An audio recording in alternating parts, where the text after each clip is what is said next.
दोस्तों, एक सवाल हमेशा उठता है कि पता नहीं क्यों, है ना।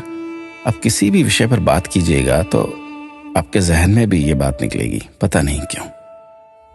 खाने को सादा दाल रोटी होती थी, लेकिन फिर भी किसी को खून की कमी नहीं होती थी, पता नहीं क्यों।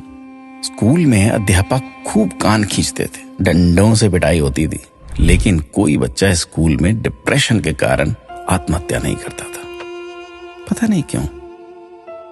बचपन में महंगे खिलौने नहीं मिलते थे, लेकिन हर खेल बहुत आनंदित करता था, पता नहीं क्यों। घर कच्चे होते थे, कमरे कम होते थे, लेकिन माता पिता कभी वृद्धाश्रम नहीं जाते थे, पता नहीं क्यों। घर में गाय की, कुत्ते की, अतिथि की, मेहमानों की रोटियां बनती थी, फिर भी घर का बजट संतुलित रहता था। आज सिर्फ अपने परिवार की रोटी महंगी हो गई, पता नहीं क्यों। महिलाओं के लिए कोई जिम या कसरत के लिए विशेष साधन नहीं थे, फिर भी महिलाएं पूर्ण रूप से, संपूर्ण रूप से स्वस्थ रहती थी, पता नहीं क्यों। भाई भाई में, भाई बहनों में अनेक बार खूब झगड़ा होता था, आपस में कुटाई तक हो जाती थी, परंतु आपस में मन मुटाव कभी नहीं होता था, पता नहीं क्यों।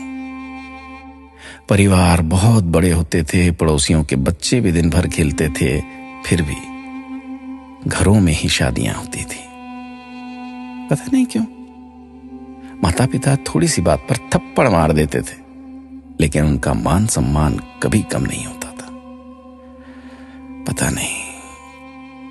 ऐसे अनेक क्यों के सवाल दिल में उठ रहे हैं। आप सभी तक इस क्यों को पहुंचाने की कोशिश कीजिए। शायद फिर से पहले जैसा सौहार्दपूर्ण वातावरण, आपसी प्रेम, एकता का माहौल बने। एक एक 11 होते हैं। अपना ख्याल रखिएगा।